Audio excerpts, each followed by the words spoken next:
जी madam. हाँ रघु, कल की मीटिंग फिक्स है ना? वो बाहर गांव के टूरिस्ट के साथ ना मैडम, वो तो फिक्स है, कल सुबह 11 बजे। ये मीटिंग इस गांव के विकास के लिए बहुत जरूरी है। जी मैडम। ठीक है, ये फाइल अभी के अभी कलेक्टर ऑफिस भिजवा दो। जी मैडम। मैडम 10 बज चुके हैं और अभी तक आपने खाना भी नहीं खाया है। मैं कुछ मंगवाऊं आपके लिए? नहीं, मैं घर जाके ही खा लूंगी। अच्छा सर, वॉचमैन को बुलाओ। बिल्कुल। किशोर,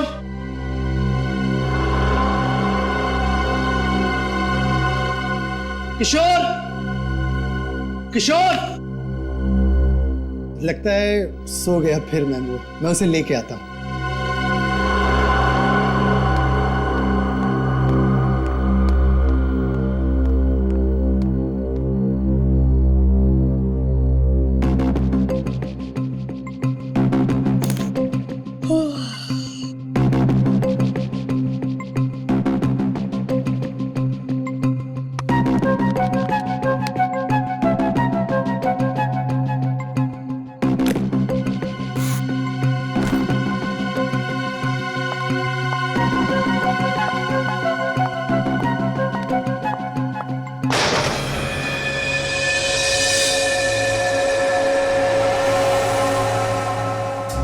ये कैसी आवाज थी?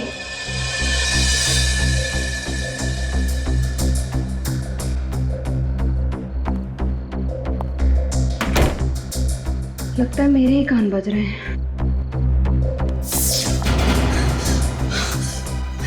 ये लाइट कैसे चली गई? किशोर! रघु! किशोर! रघु! किशोर!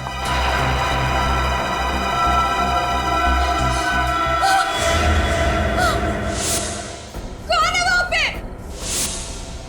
सामने क्यों नहीं आते? देखो, सामने आ जाओ, वरना तुम्हें ये मजाक बहुत भारी पड़ेगा। बचाओ! किशोर! रघु! बचाओ! क्या हुआ मैडम? मैं हूँ किशोर। मैं तुम्हें कब से आवाज दे रही हूँ, तुम्हें सुनाई नहीं दे रहा क्या? अरे मैडम माफ करना, नींद आ रही थी इसलिए चाय पीने चला गया। लेकिन आप क्यों डर रही हो? क्या हुआ? यहाँ कोई है। कौन है? अभी मैंने एक बहुत ही भयानक परछाई देखी। भयानक परछाई? बहुत ही बड़ी परछाई। कहाँ पर थी? वहाँ?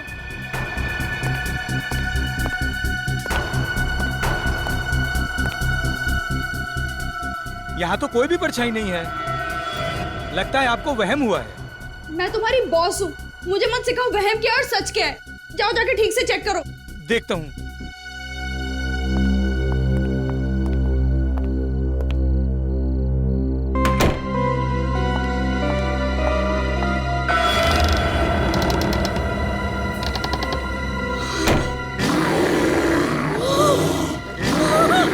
बॉस बताना, बॉस बताना, बचाओ, बचाओ। अरे चलना यार, क्या कर रही है तू? चल चल।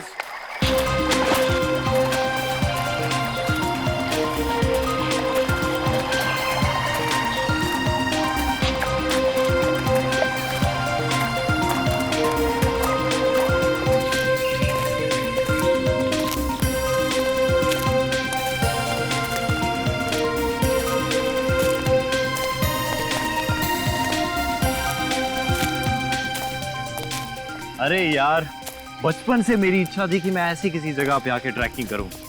आज जाके चांस मिला है कहीं। शुक्र मनाओ कि वक्त पे इच्छा पूरी हो गई तुम्हारी। नहीं तो अगर हड्डियां कमजोर हो जाती ना, तो फिर पोतों पोतियों के साथ यहाँ आते और इच्छा ही रह जाती तुम्हारी। अरे यार सही है। What a beautiful। ये धूप है, जल्दी आओ, जल्दी आओ। ओह माय गॉड, अरे ये क्या है? लाश। लाश? क्या करें अब क्या करें? एक काम करते हैं, छोड़ो इसको, यहाँ से निकलते हैं जल्दी। हाँ निकलते हैं यहाँ से। नहीं ऐसे नहीं जा सकते, सीआईडी को फोन करना पड़ेगा।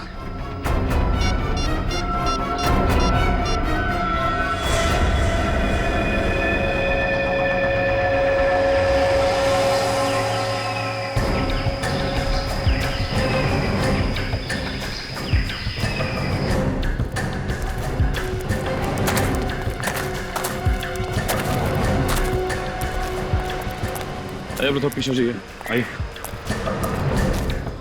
और थोड़ा पीछे जाइए।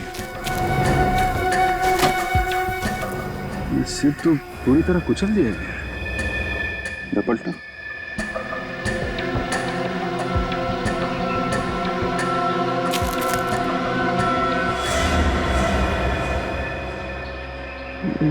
देखा, जगह जगह काटने के निशान है। सर इस तरह तो कोई जंगली जानवर ही मार सकता है। हाँ सर, इस निशान को देख के भी यही लगता है कि इसे किसी जानवर ने मारा है, इंसान ने नहीं। ये निशान काफी बड़ा और अजीब सा है। साइज में तो हाथी के पैरों से भी बड़ा है। हाँ सर, जिस तरह से इस आदमी का सर पिचका हुआ है, देखकर तो ऐसे ही लगता है कि उस जानवर के पैर के नीचे आ गया होगा। अब इसकी मौत पैर के नीचे आने से हुई है या किसी और वजह से, ये तो ये निशान बताएंगे। निकल सर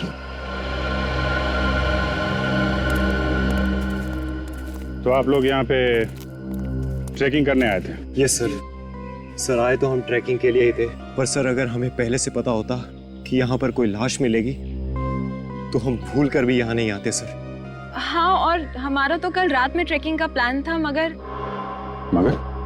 मगर क्या? हमारे लिए तो जगह बिल्कुल ही अनजान है। रात के अंधेरे में अजीब अजीब सी आवाज सुनाई देने लगी और हमारी हिम्मत टूट गई। और सर हमने तो पूरी रात गाड़ी में ही गुजारी। हाँ, और हम पूरी रात गाड़ी से नीचे भी नहीं उतरे। सर वो निशान तो मैंने उठा लिया, लेकिन उसके अलावा एक निशान और मिला है सर। ये देखिए।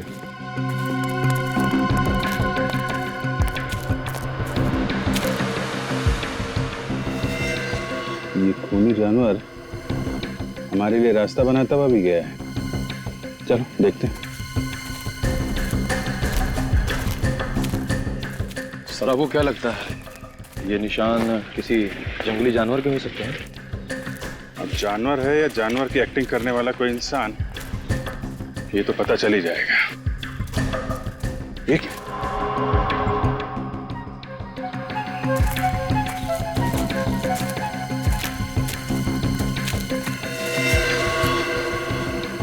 दोनों पैरों के निशान।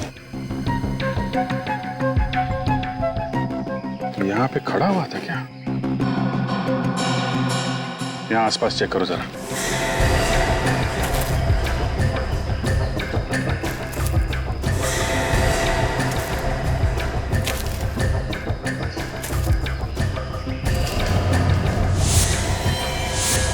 Oh my God.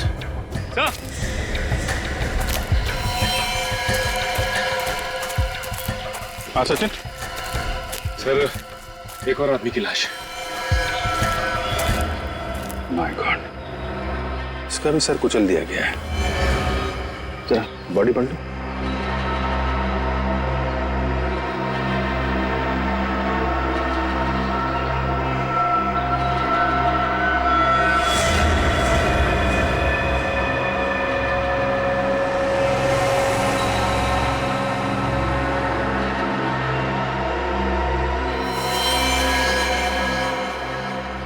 मारने का तरीका वही है, वही पिचका हुआ सर और वही काटने का निशान। और सर इसकी जेब से भी कुछ नहीं मिला। कहीं ये दोनों खून लूट के इरादे से तो नहीं किए गए? हो सकता है। खूनी तक पहुंचने के लिए इन लोगों की पहचान होनी बहुत जरूरी है। जरा मिसिंग पर्सन ब्यूरो से पता करो, किसी ने इनके गायब होने की रिपोर्ट लिखवाई है क्या?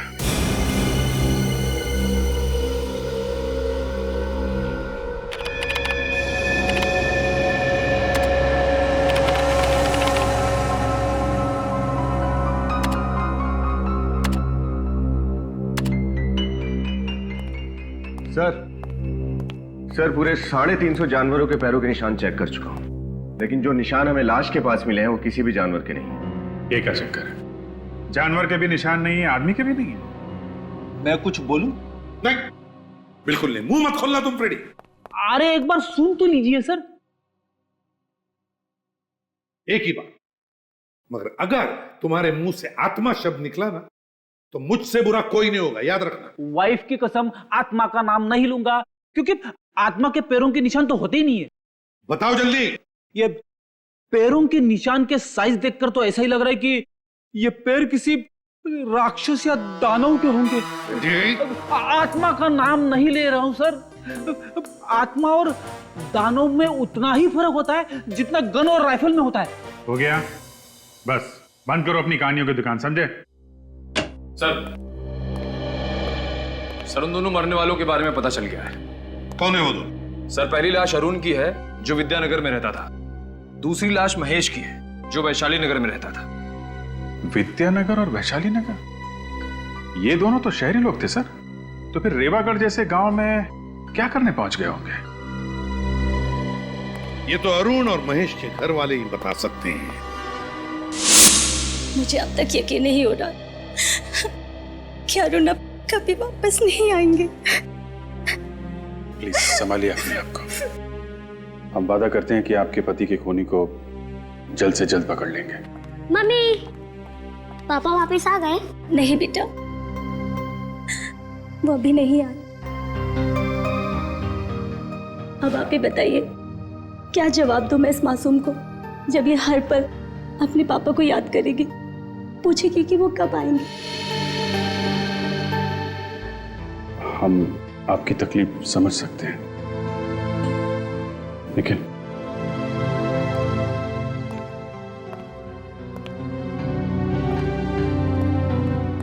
आपको किसी पे शक है? कौन कर सकता है? अरुण का तो कोई दुश्मन भी नहीं था। अच्छा, आप ये बता सकती हैं कि अरुण रीवागढ़ किसी खास काम से गए थे क्या? जी, वो अक्सर वहां जाया करते थे, पर वहां जाने की वजह कभी नहीं बताई उन्होंने।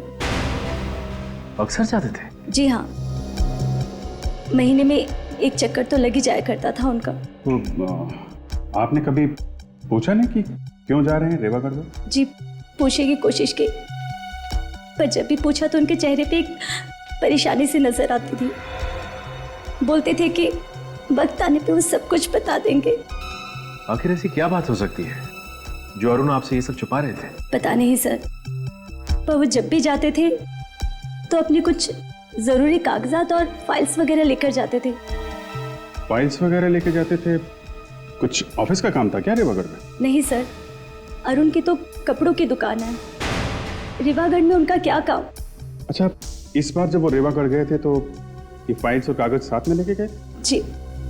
जी हाँ। सर लेकिन अरुण की लाश के पास से तो हमें ना ही कोई फाइल्स मिली ना ही कोई कागजात। कहीं वो खूनी तो नहीं ले गया वो सारी फाइल्स और कागज? सर महेश के घर वालों को भी नहीं पता कि वो रीवागढ़ क्यों गया। कोई तो खास वजह थी भी नहीं जो ये दोनों वहां पहुंच गए। कोई तो है वहां पर जिसने इन दोनों की मौत की कहानी लिख कर रखी थी। बड़ी जल्दी आ गए आप लोग। सालुंखे, तूने 11 बजे बुलाया, हम लोग 11 बजे पहुंच गए। लगता है सालुंखे के साहब का होमवर्क अभी तक कंप्लीट नहीं हुआ है, उन्हें थोड़ा टाइम चाहिए। सालुंखे हमेशा वक्त से 1 मिनट आगे चलता है फ्रेडी। वो तो बॉस, मुझे लगा कि केस इतना पेचीदा है कि शायद आप लोगों को इस बार थोड़ा ज्यादा वक्त लगे। देख सालुंखे, फिलहाल तो हमें सिर्फ इतना ही पता है कि इन दोनों के सिर बहुत ही बुरी तरह से कुचले गए हैं। अब इसके आगे क्या है ये तू बताएगा। बॉस, मौत तो इनकी सर फटने की वजह से ही हुई है, दोनों की। किसी ने इतना जबरदस्त वार किया इनके सर पर कि सर का तो। हाँ सालुंखे, पता है। इसका एक ही मतलब है कि ये काम किसी जानवर का नहीं, इंसान का है, क्योंकि जानवर पत्थर उठाकर पटकेगा नहीं, ये काम इंसान ही कर सकता है। हाँ बॉस, लेकिन अगर ये किसी इंसान ने किया है तो फिर इनके हाथों पर ये काटने के और ये खरोंचों के निशान कैसे?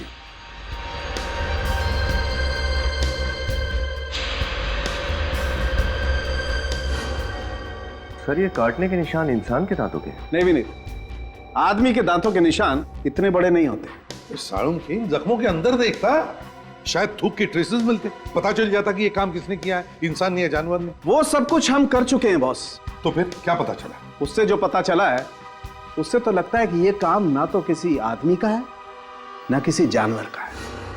ये खून किसी पेड़ ने किया है। पेड़ ने। क्या? पेड़ ने? ये कैसे हो सकता है सर? क्योंकि इस जख्म में से हमें ये मिला है। ये किसी थूके जख्मों में इतनी गाढ़ी थूक? ये थूक नहीं है फ्रेडी, ये गोंद है बॉस, गोंद। क्या कहा? कौन? हाँ सर, वो वाली गम जो पेड़ के तने से निकाली जाती है। पेड़ के तने से? इन दोनों के जख्मों में?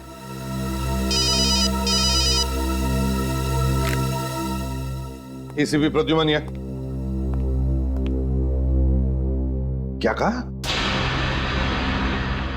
ठीक है, एक और लाश रीवागढ़ में। आखिर ये खूनी है कौन, जो इंसान भी है, जानवर भी है और पेड़ भी?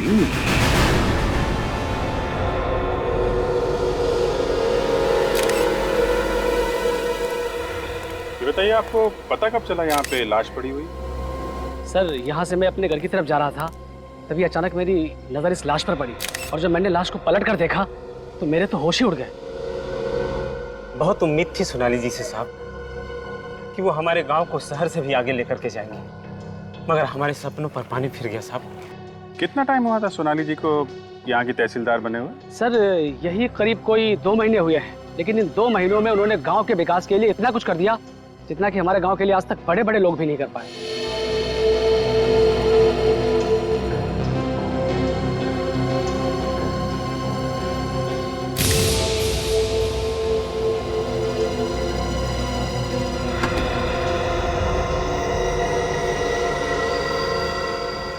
जब आप लोगों ने इस लाश को देखा, वो आसपास कोई और भी था क्या? नहीं। सोच के बताओ, किसी को दूर देखा हो भागते हुए? नहीं सर, सच कह रहा हूँ, किसी को नहीं देखा सर। ठीक है, खून करने का तरीका तो बिल्कुल वही है जैसे अरुण को मारा था और महेश को मारा था। और एक बात समझ में नहीं आ रही कि 3 अलग अलग लोग एक दूसरे को जानते भी नहीं थे। एक कपड़ों का व्यापारी, दूसरा चार्टर्ड अकाउंटेंट और ये गांव की तहसीलदार। हाँ सर, ये बात तो है। अगर ये खूनी कोई सीरियल किलर होता तो मरने वालों में कोई ना कोई समानता, कोई ना कोई कनेक्शन जरूर होता। कनेक्शन तो बस एक ही नजर आ रहा है, तीनों की मौत यहीं इस गांव में हुई है, रेवागढ़ गांव में। कहाँ है मेरी बच्ची सोनाली? क्या हुआ मेरी बच्ची को? क्या हुआ मेरी फूल सी बच्ची को? अपने आप को संभालिए। सोनाली, देख बेटी, तेरी माँ आई है। देखिए, आप उन्हें हाथ नहीं लगा सकते। कैसे कह रही हो? मेरी बच्ची है, तुम कह रही हो मैं उसे हाथ नहीं लगा सकती? छोड़ी सी। आंटी जी, आंटी जी। अरे अर्चना बहन, आंखें खोलो, क्या हुआ आपको? अर्चना बहन, अर्चना बहन। लगता है सदमे की वजह से बेहोश हो गई। पूर्वी, इनको हॉस्पिटल लेके जाओ जल्दी।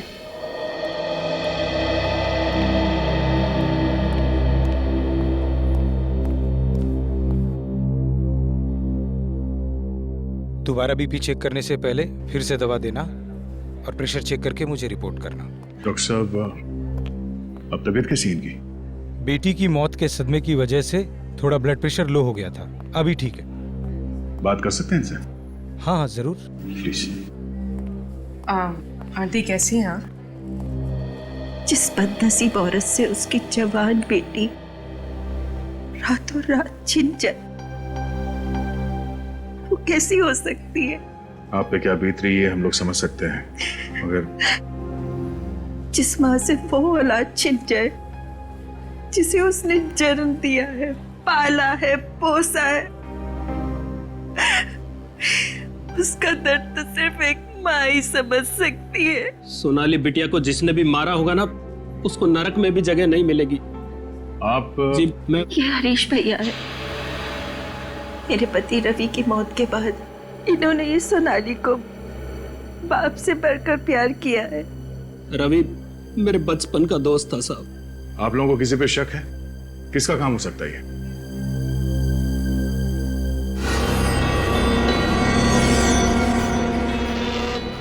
घबराओ मत बहन, खुल के बोलो। जब सीआईडी खुद यहाँ है तो डरने की क्या जरूरत है?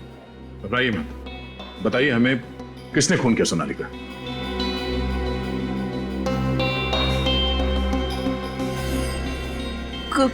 गौरव। गौरव? गौरव कौन है? सोनाली का दोस्त, और जल्द दोनों शादी करने वाले थे। ये गौरव और सोनाली एक दूसरे से प्यार करते थे? प्यार तो सोनाली करती थी।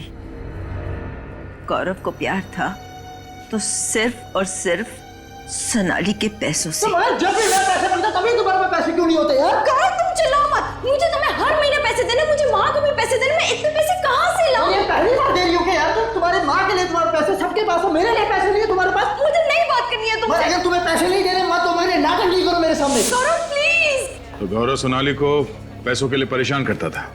गौरव से ज्यादा लालची इंसान मैंने आज तक नहीं देखा। पैसा पैसा पैसा, मेरी फूल सी बच्ची की जिंदगी में उसने कांटे ही कांटे भर दिए। सोनाली का खूनी वही है। तो अपने सोनाली से कहा नहीं कि वो गौरव को छोड़ दे? कई बार कहा, लेकिन कहते हैं ना कि प्यार अंधा होता है, इसलिए मोहब्बत के आगे माँ बाप दुश्मन लगने लगे। गौरव के अत्याचार बेचारी चुपचाप सहती रही। ये गौरव रहता कहाँ है? यही गांव में किसी घर में पीछे पीछे आ गया सोनाली के।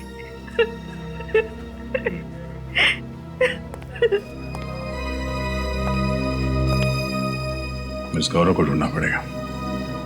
चलो।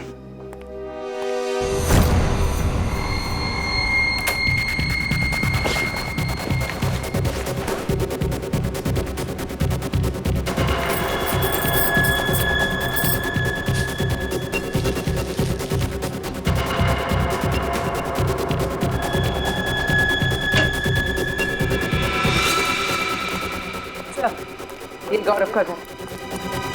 ये वैसे सुनो, ये गौरव है अंदर? मैं भी जल्दी में बात में मिलूंगा। अरे सुनो तो जरा, एड्रेस तो बता दिया। कौन सा एड्रेस? सीआईडी ब्यूरो का एड्रेस।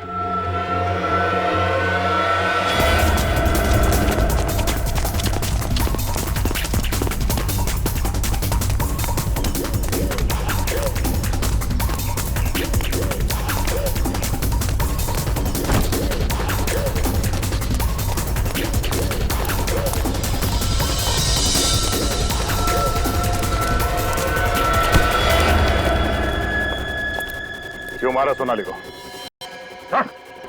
देखिए सर, मैंने किसी को नहीं मारा। तुम उससे पैसों के लिए परेशान नहीं करते थे? हाँ, पैसे मांगता था, मगर उसके मरने से सबसे बड़ा नुकसान तो मुझे ही हुआ ना।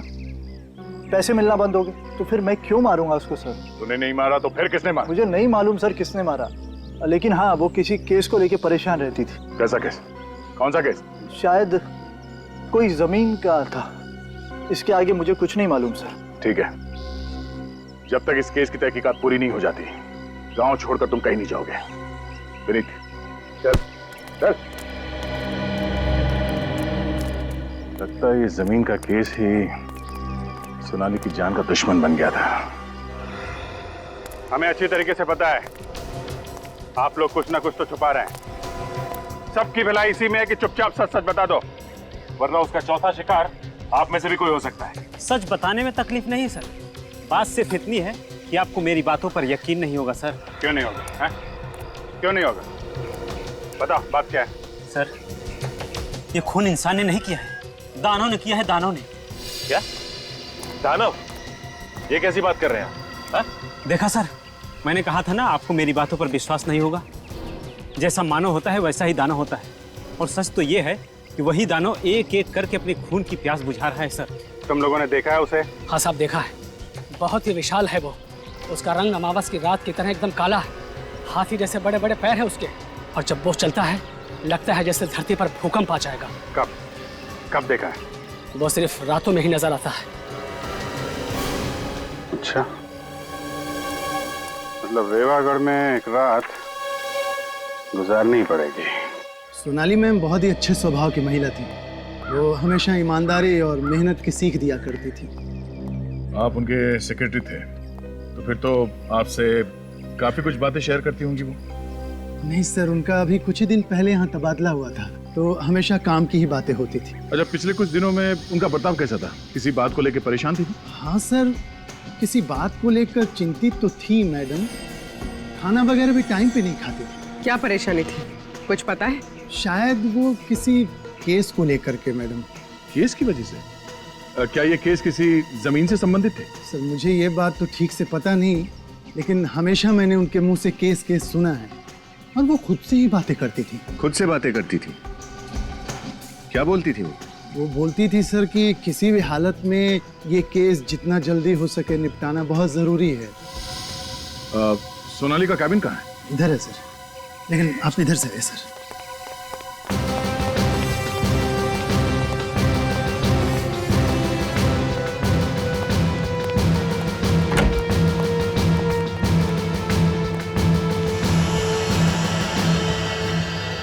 एक एक फाइल, एक एक कागज को अच्छी तरह से देखो।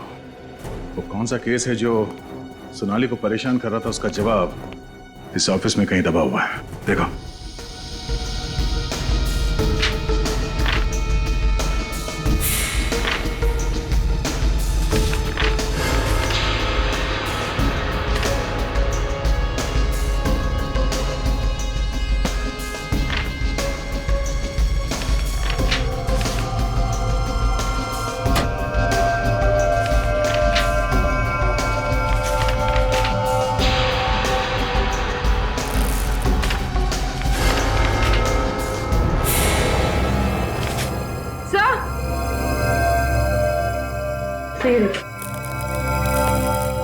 सर चले हुए पेपर्स।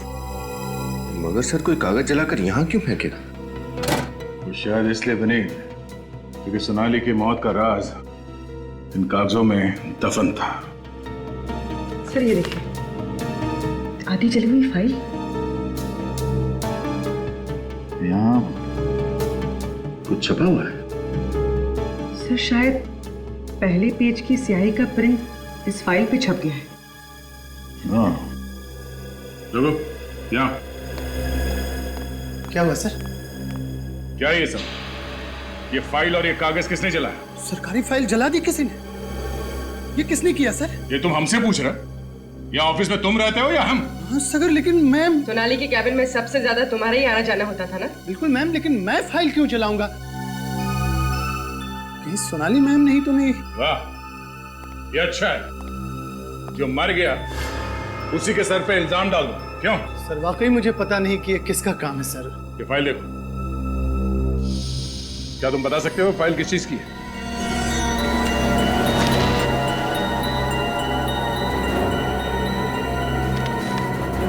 नहीं सर, इस फाइल की तो धज्जियां उड़ चुकी है, कुछ भी बता पाना मुश्किल है सर। अच्छा, सोनाली के अलावा इस ऑफिस में कोई और भी आता जाता था? नहीं सर, कोई और तो आता नहीं था सर यहाँ।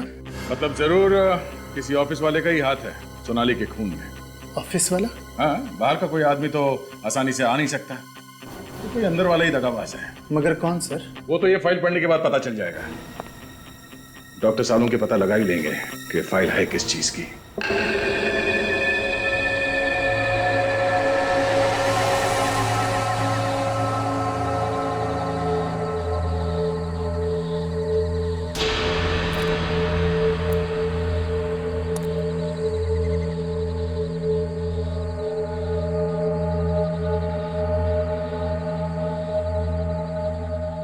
निखिल, कुछ दिखाई दिया क्या?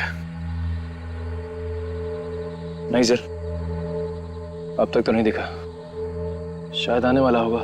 ठीक है निखिल। श्रेया, तुम दोनों बिल्कुल अलर्ट रहना, कभी भी आ सकता है वो।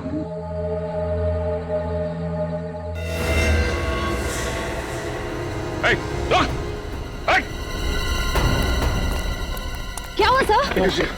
वो आप यहाँ से भागा है। एक काम करो, तुम दोनों यहाँ से जाओ, मैं यहाँ से जाता हूँ। सर। Come on.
अच्छा सर, निखिल क्या हुआ? सर वो तो हाथ नहीं लगा, लेकिन ये तोहफा हमारे लिए छोड़ गया। ओह, तो ये है उस खूनी के कॉस्ट्यूम का फटा हुआ टुकड़ा। सर इस पर तो खून भी लगा हुआ है। हाँ सर, भागते वक्त पेड़ से टकरा गया था, उसके दाहिने कंधे पे चोट भी लगी है और एक कपड़ा उसी वक्त फटा है सर। तो अब ये फटा हुआ कॉस्ट्यूम का टुकड़ा उसे फांसी के फंदे तक ले जाएगा। सालूके साहब, कहीं ऐसा ना हो कि जो थोड़े बहुत शब्द बचे इस फाइल में वो भी उड़ जाए। 1 मिनट चुपचाप खड़े रहो और जो कर रहा हूं देखते जाओ।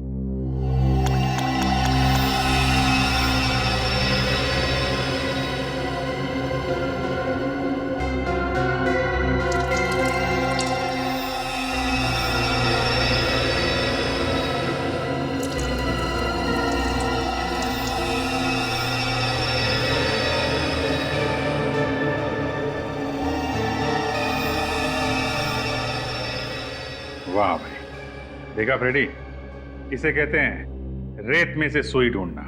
वाह भाई वाह। अभिजीत, इस पर ये जो भी छपा है उल्टा छपा है, देखो।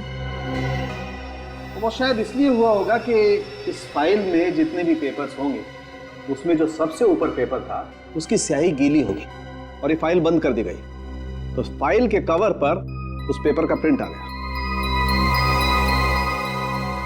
किसी चीज की लिस्ट है सर।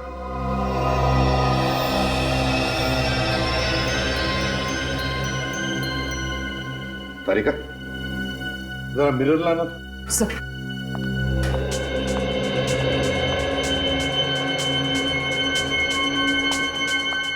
यहां पकड़।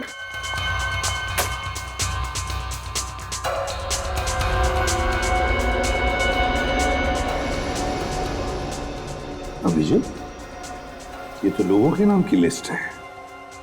हाँ सर, अरुण, महेश, जगदीश, बाबू, सतीश, रवि। सर और भी नाम है लेकिन वो समझ में नहीं आ रहे। अरुण महेश? अभिजीत, ये अरुण महेश तो वही है ना जिनका बहुत ही बुरी तरह से सिर कुचल कर मारा है कोनी ने। और सोनाली जिस केस से परेशान थी, लगता है ये दोनों का संबंध उस केस से है। तो हो सकता है सर बाकी लोगों के नाम जो लिस्ट में हैं उनकी जान को भी खतरा हो। हाँ, उनके सेल फोन नंबर है ना हमारे पास, बुला लो इन सबको। Yes sir. सर खूनी हमारे हाथ में आते रह गया सर। कोई बात नहीं, बहुत जल्दी वो हमारे मुट्ठी में होगा। सर फिलहाल उसके कॉस्ट्यूम का टुकड़ा मिला है सर, जो भागते वक्त झाड़ी में फंस गया था सर। इस पे खून भी लगा हुआ है। ओह, तो ये पहनकर डरा रहा था वो लोगों को, लेकिन हमें नहीं डरा पाएगा वो। भाग कर जाएगा कहां? सर हम जानते हैं ये खून कौन कर रहा है। आप जानते हैं कौन है वो? राजेश। राजेश है? कौन है राजेश? 1 नंबर का फ्रॉड ये है सर। सर गांव की एक जमीन है जो कि सरकारी प्लॉट है, उसने ये जमीन धोखे से पूरे 9 लोगों को बेच दी है। क्या एक सरकारी जमीन को 9 अलग अलग लोगों को बेच दिया? हाँ सर, और उनमें से हम 4 लोग आपके सामने खड़े हैं। तो क्या ये महेश और अरुण भी? वो भी बेचारे उस 420 के चक्कर में फंस गए। आधी कीमत पे जमीन बेची उसने और शर्त ये रखी किसी को भी भनक नहीं लगनी चाहिए। लेकिन आप लोग एक दूसरे से कभी ना कभी तो मिले होंगे ना? वही तो उसका खेल था सर। उसने कहा था जमीन का पोजीशन 2 साल बाद मिलेगा, और इन 2 सालों में उसने 9 पार्टियों को जमीन बेच दी, और इस बात को हमें खबर तक नहीं लगी कि हमारे साथ कितना बड़ा धोखा हो रहा है। तो इस बात की खबर आपको लगी कब? यही कोई 1.5 महीने पहले सर। ये केस हम लोग लेकर सोनाली जी के पास गए थे, जो कि तहसीलदार हैं, ताकि हमारे पूरे पैसे वापस मिल जाए। सोनाली जी का तो खून हो गया सर। इस सब के पीछे वही राजेश ही है, उसको मत छोड़ना सर। ये राजेश रहता कहाँ है, आप लोगों को मालूम है? सर उसका एड्रेस वगैरह सब नकली था, मुझे लगता है उसका नाम भी नकली है। ठीक है, तुम लोग जा सकते हो। जी सर, आपने इनको जाने दिया sir? 1 minute Freddy, 1 minute. Nikhil sir, तुमने बताया था ना कि दानव के दाएं हाथ पर चोट लगी है पेड़ को टकराने से जब वो भाग रहा था। हाँ सर। अभिजीत, इस राजेश की असलियत का पता चल गया है। समझ लो राजेश मिल ही गया। चलिए सब लोग यहाँ लाइन लगा के खड़े हो जाइए। चलिए जल्दी आइए, जल्दी आइए। सर सब लोग आगे भी नहीं? किसी भी घर का कोई पीछे नहीं रहा ना? नहीं सर, एक एक घर अच्छी तरह से चेक किया है। 30 से 40 साल के सारे लोग यहाँ हैं। पर बात क्या है एसीपी साहब, ये मेला क्यों लगा रहे हैं आप लोग यहाँ? वो इसलिए जमींदार साहब क्योंकि वो खूनी इसी मेले के भीड़ में हमें मिलेगा। खूनी गांव में से ही कोई है? हाँ जमींदार साहब, ये खूनी इसी आप ही के गांव का कोई है, समझे? आप ही के गांव का। लेकिन वो कौन है इस बात का कैसे पता लगेगा आप लोगों को? खूनी कौन है इस बात का पता लगाने का इलाज भी हमारे पास है। दया बोलो।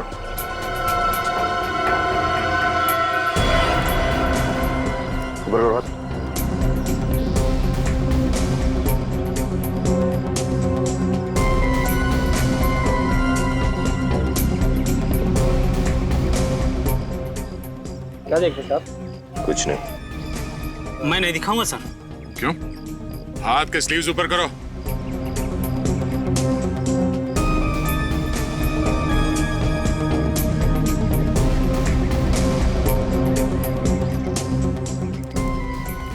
बोलो।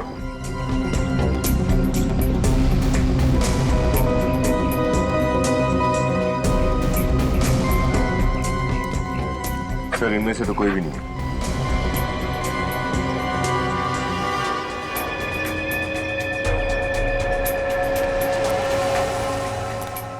अपनी स्लीव से खोल दो। आप मुझे भी चेक करेंगे साहब? क्यों? तुम कोई स्पेशल हो? नहीं, मैं तो सोनाली जी का सेक्रेटरी हूँ, तो मेरे हाथ देखने की क्या जरूरत है? तुम्हारा हाथ तो पहले ही चेक करना चाहिए था। हाथ करो। हाँ, लेफ्ट नहीं राइट।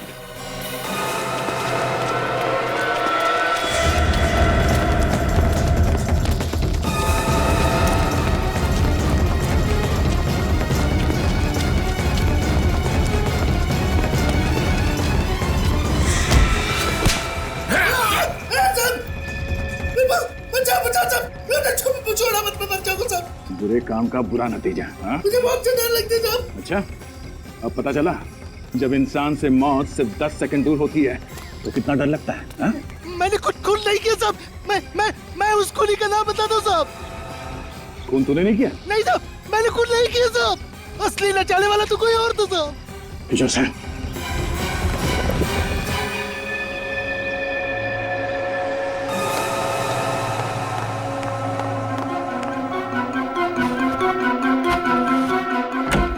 अरे अरे हरीश जी, बोरिया बिस्तरा बांधकर कहाँ भागने की तैयारी हो रही है? भागने की तैयारी नहीं, वो घर बिखरा हुआ था, सोचा सामान समेट लेता हूँ। अच्छी आदत है, बहुत अच्छी आदत है।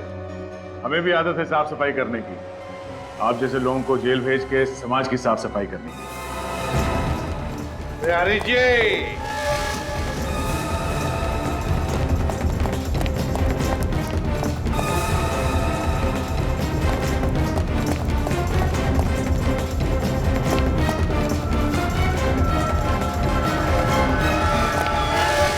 इतनी तेज भागेगा तो अस्पताल जाएगा।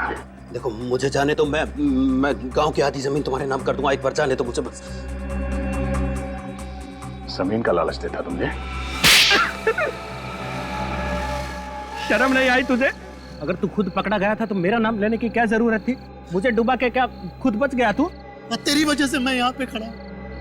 न तू मुझे पैसों का लालच दिखाता और न मैं नकली दानव बनता और न मैं वो सारे खून करता। अच्छा, तुम हो वो दानव जो लोगों के दिल में डर पैदा कर रहे थे? हाँ साहब, पहले मैं उनके सर पर पत्थर मारकर उनकी जान ले लेता था, फिर मैं उसका सर जमीन में गाड़ कर उसके ऊपर दानव के पांव का निशान बनाता था।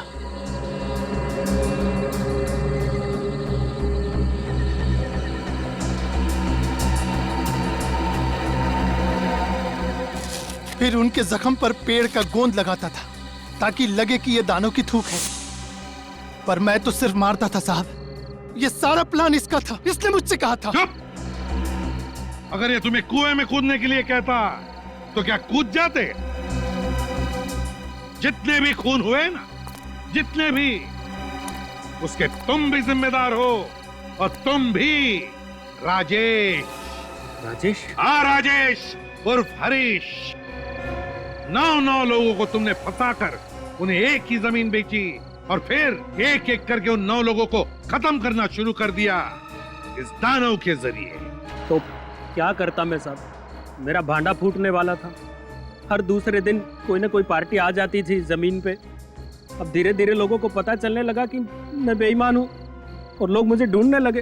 तो इसीलिए तुमने दानों की अफवाह फैलाकर खून करवा दिया, हाँ? ताकि बाकी के लोग दानों के डर से वापस आए नहीं। हाँ साहब, सोनाली को भी मैंने ही मरवाया क्योंकि वो इस केस की तहकीकात कर रही थी। ये सब किस लिए किया तुमने? उन पैसों के लिए जो तुमने गलत तरीके से कमाए, गलत तरीके से। उन पैसों की कीमत तुम्हारी जिंदगी से ज्यादा थी या नहीं, इसका जवाब तो तुम्हें जरूर मिलेगा फांसी पर चढ़ने से पहले।